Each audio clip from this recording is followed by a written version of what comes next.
Hello दोस्तों, कैसे हैं आप सभी लोग। उम्मीद करते हैं सभी लोग अच्छे होंगे। देखो, हम आपको बता दें, आज हम लोग क्वेश्चन नंबर 1 देखते हैं और रेलवे एग्जाम के लिए टारगेट करके बैठे हैं। आपको पता है, रेलवे में कोई भी एग्जाम हो, आपका आरपीएफ का एग्जाम हो, चाहे आप एनटीपीसी का एग्जाम दे रहे हो, चाहे आप ग्रुप डी का एग्जाम दे रहे हो, कोई भी आपका रेलवे का एग्जाम हो, एएलपी का एग्जाम दे रहे हो, ठीक है ना। तो आप कोई भी एग्जाम दे रहे हो, जिस जिस एग्जाम में रेलवे के एग्जाम में रीजनिंग आती है, उसके लिए ये क्वेश्चन इंपॉर्टेंट होने वाले हैं। तो सभी लोगों को बता दें, सबसे पहले आपको चैनल को सब्सक्राइब करना है। अगर आपने अभी भी हमारी प्ले लिस्ट के सारे वीडियो नहीं देखे हैं तो जल्दी से वो सारे वीडियो देख लीजिए, ठीक है। तो आज का पहला क्वेश्चन देखते हैं। लिखा है, कौन सा विकल्प तीसरे शब्द से उस प्रकार संबंधित है जिस प्रकार दूसरा शब्द पहले से संबंधित है।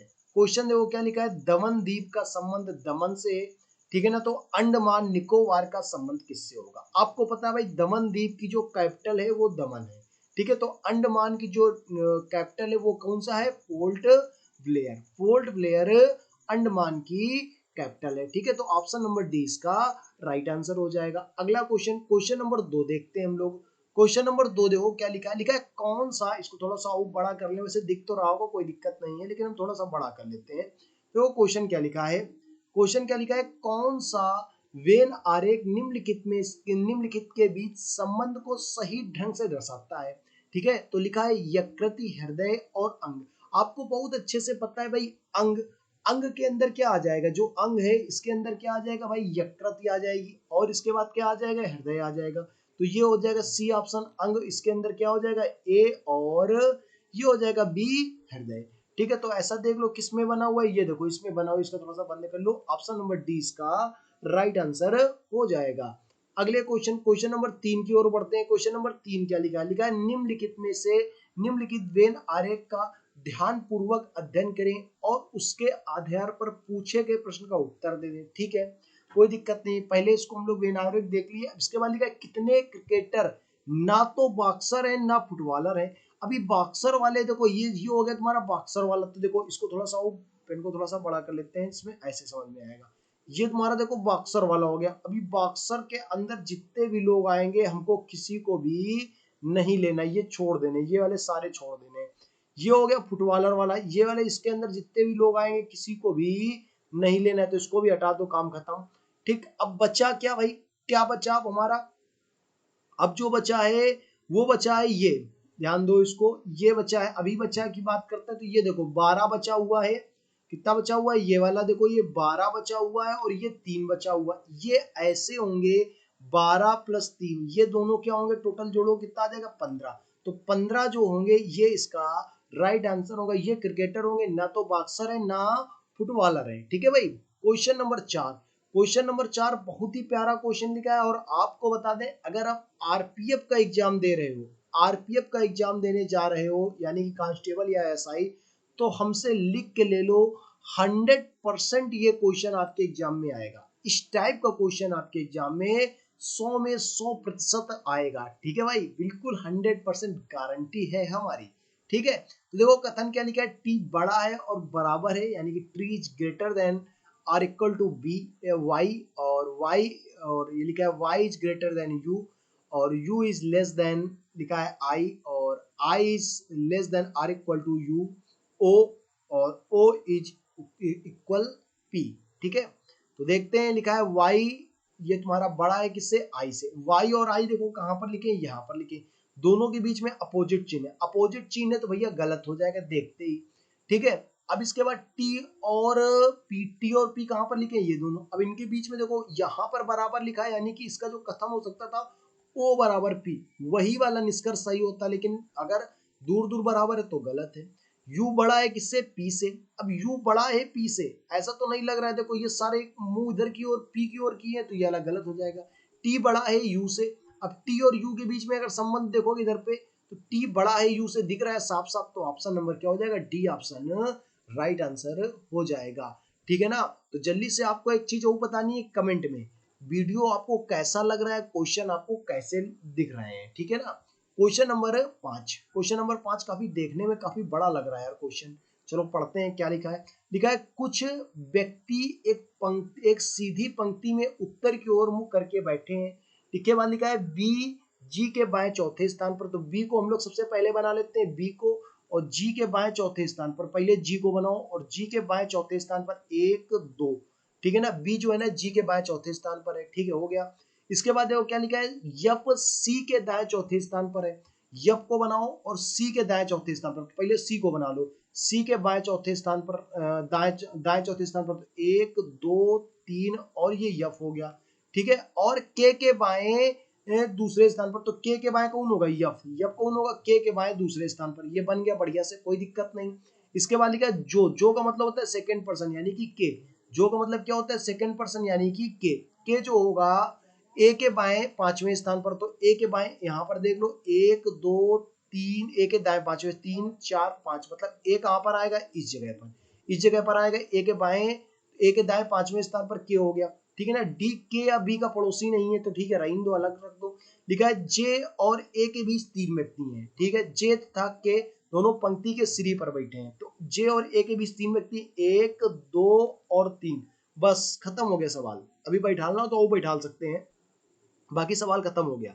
इसके बाद देखो क्या लिखा है, जी सी के दाएं दूसरे स्थान पर बैठा है। जी कौन है, सी के दाएं दूसरे स्थान पर। सी के दाएं दूसरे स्थान पर, ये यहाँ पर जी को बैठा दो। और बी कहाँ बैठ जाएगा, 2 व्यक्ति हैं तो इधर बी इधर पर बैठ जाएगा। ठीक है, अब इसके बाद एक पॉइंट छोड़ा था, जो डी है बी और के बीच में बैठा है, तो डी यहाँ नहीं आ सकता, यहाँ नहीं आ सकता, तो डी कहाँ पर आएगा, यहाँ पर आएगा। ठीक है, कोई दिक्कत नहीं। पूछा क्या गया है, और यदि पंक्ति में उपयुक्त अतिरिक्त अन्य कोई व्यक्ति नहीं बैठा है। ठीक है, कोई दिक्कत नहीं, इनसे क्या मतलब है। पंक्ति में कुल कितने व्यक्ति हैं, देखो पंक्ति में कुल कितने व्यक्ति हैं, बाकी अभी जो कुछ खाली स्थान है तो ये खाली ही रहेंगे, यानी कि 2 2 4 2 6 2 8 2 10। पंक्ति में कितने व्यक्ति हैं, 10। ऑप्शन नंबर डी इसका राइट आंसर हो जाएगा। बहुत से बच्चों के क्वेश्चन नहीं आएगा, रियलिटी बता रहे हैं, लेकिन आपके एग्जाम में जरूर आएगा। आपको आए ना आए उससे कोई फर्क नहीं पड़ता, लेकिन एग्जाम में जरूर आएगा। ठीक है, आगे आगे अगर बात करते हैं, चलो अगले क्वेश्चन की ओर बात करते हैं हम लोग। क्वेश्चन नंबर 6 नंबर देखो लिखते हैं। पहले तो सबसे पहले इस पे वो लिख लो जो दिखा हुआ है, इसको सबसे पहले हम लोग लिख लेते हैं।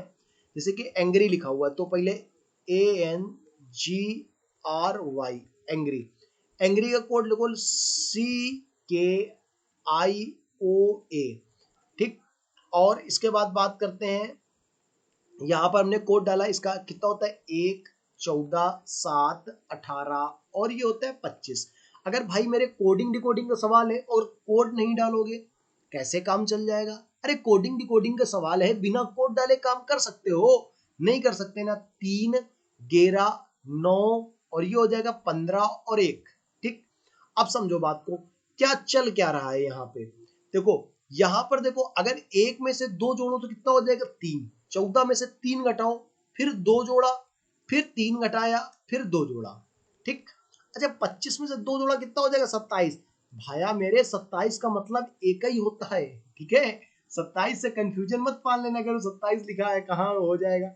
27 का मतलब भाई एक ही होता है। यहाँ पे कोड डालते हैं 3 18 15 23 और ये हो जाएगा 14। साफ साफ दिख रहा होगा, उम्मीद करते हैं आपको। ठीक है, तो प्लस का 2 जोड़ देंगे, तो अगर देखो 3 और 2 करोगे 5, 5 से देखो ये दोनों ऑप्शन तो कट गए कि नहीं कट गए। अभी 3 इसमें घटाओगे, 18 में से 3 गया 15 का मतलब ओ। ऑप्शन नंबर ए क्या हो जाएगा, राइट आंसर हो जाएगा। ठीक है भाई, क्वेश्चन नंबर 7 की ओर बढ़ते हैं। क्वेश्चन नंबर 7, सातवां देखो क्या लिखा है, लिखा है PQRSTUV। अच्छा ऐसा है ना, आप वीडियो क्या कर सकते हो, रोक सकते हो, पुश करके आराम से वीडियो आप जो क्वेश्चन का आंसर देने की कोशिश करो। नहीं आएगा तो हम तो हैं यार बताने के लिए। ठीक है ना, आप लोग क्या होता है मेहनत नहीं करना चाहते हो, कॉपी पेन उठाओ, क्या करो भाई, सीखनी है ना रीजनिंग, कॉपी उठाओ पेन उठाओ। ठीक है ना, कॉपी पेन उठाओ और जितने भी सवाल है ये लगाना चालू करो।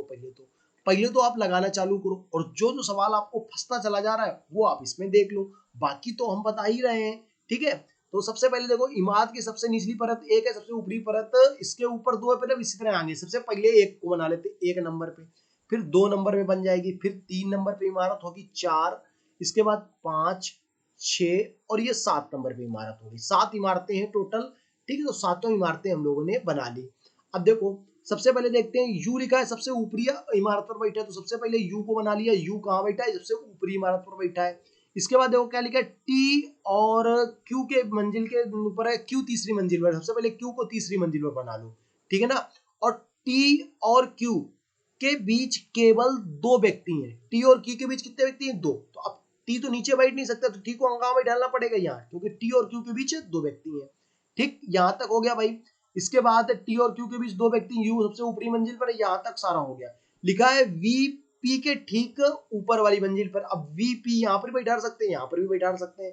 इसको हम लोग थोड़ा सा पेंडिंग में रखते हैं, इस वाली लाइन को पेंडिंग में रखते हैं। लिखा है यस आर, ये तो उसको भी पेंडिंग में, यस आर भी नहीं। यहाँ पर देखो क्यू जो है ना आर के ठीक नीचे वाली मंजिल पर, यानी कि आर यहाँ पर आ जाएगा। अब देखो यस जो है ना आर के ऊपर है, यस आर के ऊपर है, ठीक है ना। और वी जो है ना पी के ठीक ऊपर है, तो पी के ठीक ऊपर कौन है? वी है।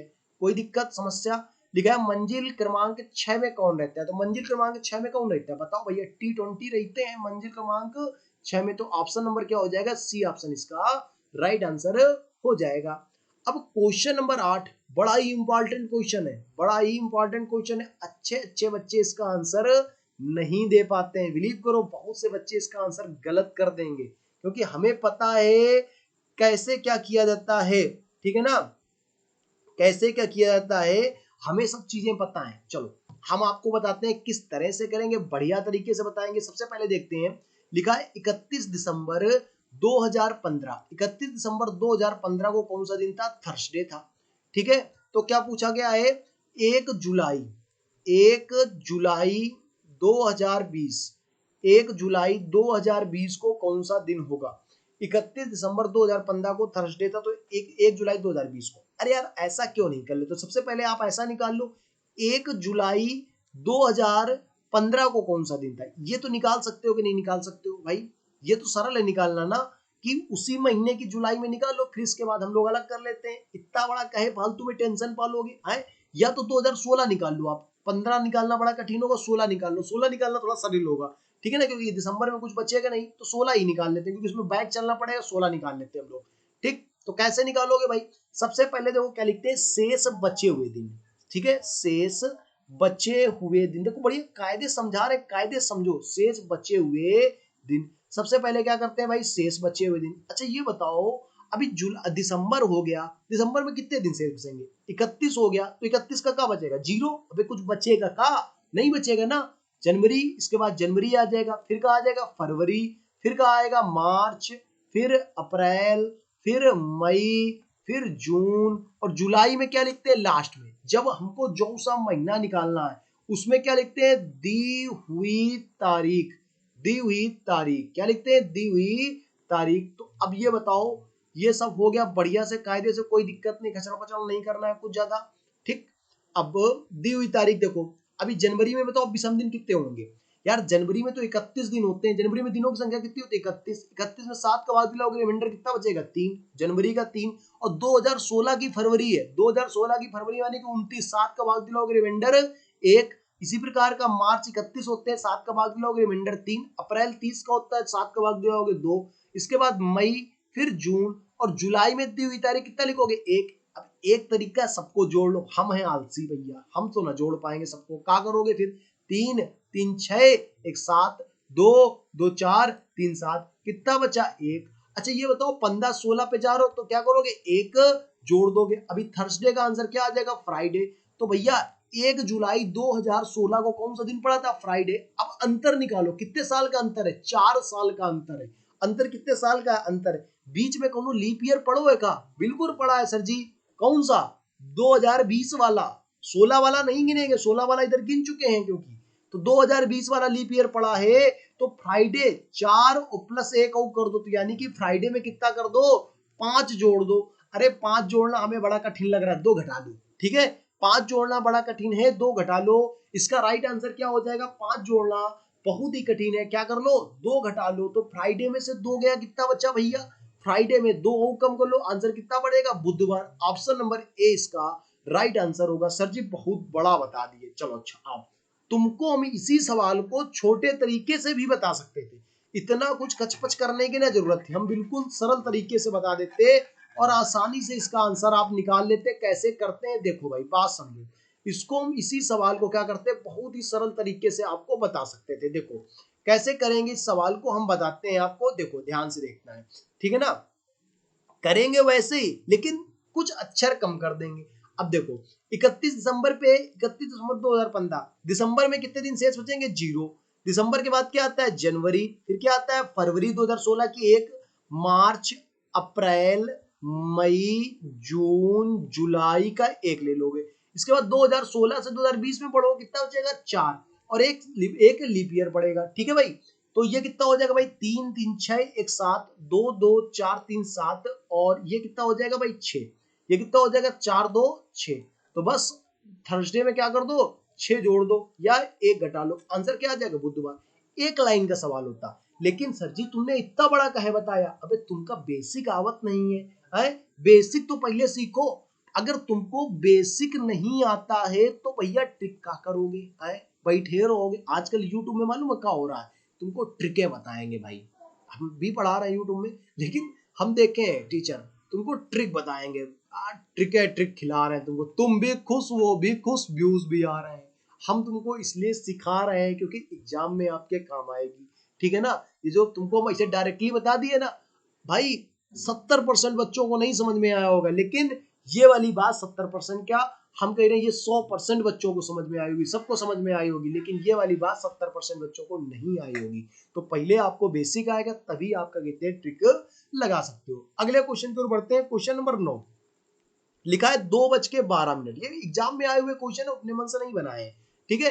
2:12 में घंटे तक मिनट की सुई के बीच कितने डिग्री का कोण बनेगा, सीधा फार्मूला लगा लो, 60h माइनस का 11m बटे 2। अब 60h माइनस 11m बटे 2 अगर फार्मूला लगाओगे तो कैसे क्या होगा भाई, 60h, h की वैल्यू कितनी लिखोगे 2, माइनस का 11m, m की वैल्यू कितनी लिखोगे 12, बटे क्या कर दोगे 2, ठीक। ये कितना हो जाएगा 120 माइनस का 12 दे हम 120, और ये कितना हो जाएगा 132 बटे 2, यानी कितना हो जाएगा 12, 12 बटे 2 कर दो, कितना आंसर आ जाएगा 6 डिग्री। 6 डिग्री यानी कि ऑप्शन नंबर ए इसका, ऑप्शन नंबर बी इसका राइट आंसर हो जाएगा, ठीक है भाई। Question number 10, question number 10 number की अगर बात करते हैं, लिखा है प्रश्न आकृति में दिए गए आकारों में कौन सी उत्तराकृति बनती है, ठीक है। कौन सी उत्तराकृति बनती है, अच्छा ये बढ़िया क्वेश्चन लिखा है। ये क्वेश्चन जो लिखा है इस पे अच्छे अच्छे बच्चे क्या हो जाते हैं, फंस जाते हैं। और ये बात करते हैं आपको, ये ऐसा नहीं है कि मतलब ऐसा फर्जी टाइप का क्वेश्चन कहीं से दे दिए, ये आपके एग्जाम में आया हुआ क्वेश्चन है। आपके आरपीएफ के एग्जाम में, पिछली बार जो आरपीएफ का एग्जाम हुआ था उसमें आया हुआ क्वेश्चन है भाई, ठीक है ना। तो भाई मतलब समझ सकते हो क्या लेवल का क्वेश्चन होगा, अच्छा क्वेश्चन होगा। बच्चे इसमें जाकर अटक जाते हैं, तो अटकना नहीं है अपन लोगों को, अपन लोग इसको ध्यान से समझते हैं। देखो भाई ध्यान से समझते हैं, हम इसको 1 नंबर की आकृति मान लेते हैं, 1 नंबर की। तो ये वाली आकृति ध्यान से देखो, यहाँ पर बनी है कि नहीं बनी है, ध्यान से देखना भाई, बनी है कि नहीं बनी है, ठीक है। हम इसको 2 नंबर की आकृति मान लेते हैं, 2 नंबर की आकृति देखो इधर पे बनी है कि नहीं बनी है, ठीक है ना। कोई दिक्कत समस्या, 2 नंबर की आकृति इधर बनी है कि नहीं बनी है, ठीक। आगे देखो 2 नंबर ये बना है कि नहीं बना है। इसके बाद हम थोड़ा सा इसको साफ कर देते हैं क्योंकि ऐसा दिखेगा नहीं सही से। 2 नंबर हो गया। इसके बाद हम आगे बात करते हैं, हम लोग इसको हम लोग क्या मान लेते हैं, 3 नंबर की आकृति। इसको क्या मान लेते हैं, 3 नंबर की आकृति। ये देखो यहाँ पर, ये देखो 3 नंबर की आकृति बनी हुई है। इसको हम लोग मान लेते हैं 4 नंबर की आकृति। ये देखो यहाँ पर 4 नंबर की आकृति बनी हुई, इसको हम लोग 5 की मान लेते हैं, ये 6 की मान लेते हैं। ये देखो 6 की बनी हुई है और ये वाली 5 की बनी हुई है। तो यानी कि ऑप्शन नंबर ए, यानी कि इधर के हिसाब से नहीं, इधर के हिसाब से सी ऑप्शन, इधर के हिसाब से कौन सा सही हो जाएगा, सी ऑप्शन इसका राइट आंसर होगा। आरपीएफ के लगभग हर एग्जाम में ये क्वेश्चन आया था, हर एग्जाम में लगभग, पिछली बार जो हुआ था उसमें लगभग हर एग्जाम में क्वेश्चन आया था। अच्छा आपको डेट भी बता दें किस डेट को ये वाला क्वेश्चन आया था, हम आपको डेट बता देते हैं। ये तुम्हारा लगभग तुम्हारा वो तुम्हारा क्या कहते हैं उस टाइम, क्या कहते हैं, अरे यार ये 2000 कब हुए थे आरपीएफ का, 21 में हुए थे शायद, 21 का है शायद पेपर, ये 21 का पेपर है, क्योंकि पेपर हमने थोड़ा सा नहीं बनाया, हमने प्रीवियस ईयर क्वेश्चन बनाने के लिए बोले थे। ये 21 का क्वेश्चन है। देखो अब ये वाला भी क्वेश्चन एग्जाम में आया हुआ क्वेश्चन है, देखने में बड़ा मतलब कठिन लग रहा है भाई, बहुत कठिन है, देखते ही कही देगा अरे भाई हमसे ना होएगा, कहे ना होएगा तुमसे, है पढ़ोगे तो नहीं होगा तुमसे। देखो इस वाली आकृति में बताओ कितने त्रिभुज है, इसमें कितने हैं, इसमें है 3 भैया। तो इसको हम लोग 3 लगा लेते हैं। इस वाली क्या करते हैं बताओ कितने हैं, 3 3 6, इस पे कितने, 3 3 9, 3 चौको 12, 3 बचे 15, ठीक है ना। इधर पे देख लो, तिछंग 18, 3 7 21, तिरियट 24, 3 27, 3 दाम 30, और एक ये वाला, ध्यान से देखना, ये वाला कितना हो गया 31। भी इतना सरल सवाल देख लो, वाकई मतलब यार सच में हलवा सवाल भरा था।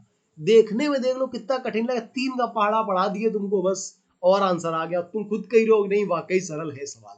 क्वेश्चन नंबर 12 देखो भाई, क्वेश्चन नंबर 12 लिखा है, उस विकल्प का चयन कीजिए जो दी गई आकृति की दर्पण छवि के समान प्रतीत करता है। दर्पण छवि, अब इसका दर्पण छवि आपको पता ही है भाई, मिरर में क्या होता है, मिरर की बात करते हैं। मिरर अगर बात करें तो मिरर में क्या होता है, चीजें क्या होती है, लेफ्ट टू राइट चेंज होती है। लेफ्ट टू, अगर इधर इस साइड मिला है तो इधर का दाया का बाया हो जाएगा। अगर हम लोग वाटर की बात कर लें तो वाटर में क्या होता है, टॉप का कहाँ होता है, बॉटम में चेंज होता है। ऊपर का नीचे चेंज होता है, टॉप का बॉटम में चेंज होता है, ठीक है ना। मिरर अगर इधर लगा हो तो टॉप का बॉटम में चेंज हो जाएगा। अभी इसकी अगर बात करते हैं, अगर इसका अगर मिरर छवि पूछी जाए तो ये वाली बनेगी मिरर छवि, देखो बिल्कुल सेम बनेगी, लेकिन इसकी जो वाटर छवि बनेगी वो ये वाली बनेगी, लेकिन हमें मिरर वाली निकालनी, तो ये वाला इस साइड चला जाएगा, ये करिया वाला जो इधर आ जाएगा। इधर किसमें है, किसी भी ऑप्शन में नहीं है, सिर्फ ए में है, तो बस डी ऑप्शन इसका राइट आंसर हो जाएगा। क्वेश्चन नंबर 13 बड़ा ही मतलब गजब का सवाल लिखा है, और इस टाइप के सवाल भाई हर एग्जाम में है, ग्रुप डी में देखो आया हुआ क्वेश्चन है, ठीक है ना। तो इस टाइप के सवाल जो है ना हर सेट में आ रहे हैं, कोई भी आप ले लो, एनटीपीसी का कोई भी एग्जाम का आप ले लो, हर सेट में आ रहे हैं। अच्छा एक बात यार, तुम लोग कमेंट नहीं करते हो भाई, कमेंट करके थोड़ा सा बताया करो भाई पेज सेट पेपर कैसा लगा, हमें थोड़ा सा मतलब राहत तो मिले कि नहीं यार सही पढ़ाया है। भाई लोग बोल रहे हैं, सारे भाई बोल रहे हैं सर मजा आ गई, ठीक है ना, सर मजा आ गई, थैंक्स फॉर वाचिंग। अरे कुछ तो बोल दिया करो यार, हमने आपने वीडियो देखा उसके लिए हम बहुत बहुत आपको पहले से धन्यवाद देते, लेकिन हमने पढ़ाया कैसा पढ़ाया ये तो तुम बता ही लो कम से कम। चलो हम अक्षर गिनते हैं इस पे, 1 2 3 4 5 6 7 8 9 10 11 12 13 14 15 16, 16 है तो भैया कुछ ना 4 4 के जोड़े बना लो, 1 2 3 4 ये यहाँ से हो जाएगा, फिर इसके बाद 1 2 3 4 ये यहाँ से हो जाएगा, फिर 1 2 3 4 ये यहाँ से हो जाएगा, ठीक। अब देखो 4 4 के जोड़े बन गए। अब देखो यहाँ पर अगर बात करते हैं तो देखो यहाँ पर सबसे पहले देखो अंक, यहाँ से देखो, यहाँ पर देखो सबसे पहले इधर भी ए आ रहा है, इधर भी ए आ रहा है, इधर भी ए आ रहा है, इधर भी ए आ रहा है, कुल मिला के यहाँ पर आएगा ए, क्या आएगा, ए आएगा, ठीक। सॉरी दूसरा अक्षर पे ए है, दूसरे अक्षर पे ए है तो यहाँ पर ए आएगा, क्या आएगा, यहाँ पर ए आएगा, ठीक है। और अगर हम बात करते हैं तो यहाँ पर क्या आएगा, फिर उस हिसाब से देखो D C B, D C B A, D C B A, फिर ए बी सी डी, बन गया भाई बन गया। देखो डी सी बी ए, फिर ए बी सी डी, ठीक। अब देखो सी ए, सी ए देखो यहाँ पर है B D, C A B D, C A B D, दो ऑप्शन में मिल गया, ये वाला गलत हो गया और ये वाला ऑप्शन गलत हो गया। अब यहाँ पर यार देखना है क्या होगा, तो यहाँ पर होगा अपने हिसाब से यच होना चाहिए, क्यों, क्योंकि देखो यहाँ पर लास्ट में यच लिखा, यानी कि इसको उल्टा लिखा गया है, देखो चाहे डी, इसी को उल्टा कर दो तो इसे यहाँ पे यच जी एफ ई, अब ई के बाद क्या हो जाएगा भाई, एफ जी एच, ऑप्शन कौन सा हो जाएगा, बी ऑप्शन इसका राइट आंसर हो जाएगा। बढ़िया क्वेश्चन लिखा था, क्वेश्चन गलत नहीं करना है। क्वेश्चन नंबर 14 देखते हैं, बढ़िया क्वेश्चन ये वाला भी लिखा है कथन, ऐसे कई महान लोग जिन्होंने हमारे देश की स्वतंत्रता के लिए अपने प्राणों की आहुति दी है। बहुत अच्छी बात है, बहुत से ऐसे लोग हैं जिन्होंने अपने प्राणों की आहुति दी है, भगत सिंह हो गए, राजगुरु सुखदेव, ऐसे बहुत से लोग हैं जिन्होंने देश की स्वतंत्रता के लिए प्राणों की आहुति दी है, ठीक है। अब देखो धारणाएं क्या लिखी है, स्वतंत्रता के लिए किसी को बलिदान देना होगा, ऐसा तो उसमें बिल्कुल नहीं लिखा है, तो ये गलत हो जाएगा। हम एक बार जीते हैं और एक बार मरते हैं, बहुत अच्छी बात है लेकिन गलत है, ठीक है, क्योंकि यार कुछ समझ ही नहीं आ रहा, ऊपर लिखा है कि भाई स्वतंत्रता के लिए इसमें कह रहे हम एक बार जीतते हैं एक बार मरते हैं, तो भैया ये साफ गलत है। ऑप्शन नंबर डी इसका राइट आंसर हो जाएगा। क्वेश्चन नंबर 15 की ओर बढ़ते हैं। क्वेश्चन नंबर 15 लिखा है अंग्रेजी वर्णमाला को बाएं से दाएं लिखने पर, बाएं से दाएं मतलब बाएं से दाएं यानी कि ए से लेकर कहां तक लिखने पर, जेड से, A to Z, A to Z। अंग्रेजी वर्णमाला का जो बाएं से दाएं का क्रम होता है वो A to Z होता है। ठीक है, लिखा है बाएं से 12वें अक्षर, तो बाएं से 12 नंबर में पहुंच गए। ठीक, इसके बाद लिखा है अक्षर के दाएं 5वां अक्षर, इसके दाएं 5वां अक्षर। अभी दाएं मुड़ना इसी साइड जाओगे ना, दाएं मुड़ना किधर जाओगे, इधर, तो यानी कि ये कितना हो जाएगा 12, और 12 में 5 जोड़ दो कितना हो जाएगा 17, और 17 मतलब क्या होता है क्यू, तो आंसर क्या हो जाएगा बी ऑप्शन इसका राइट आंसर हो जाएगा। ठीक है ना, तो आंसर क्या आ जाएगा क्यू। अगला क्वेश्चन देखते हैं भाई। अगला क्वेश्चन लिखा ही नहीं, ये होमवर्क क्वेश्चन है, ये क्वेश्चन आपको हम कल बताएंगे। ठीक है, इस वाले क्वेश्चन का आंसर हम कब देंगे, कल देंगे इस वाले क्वेश्चन का आंसर। ठीक है, तो जल्दी से क्या करना है, इसका आंसर आपको कमेंट में देना है, कमेंट में इसका आंसर देना है। हम पढ़ लेते हैं क्या लिखा है।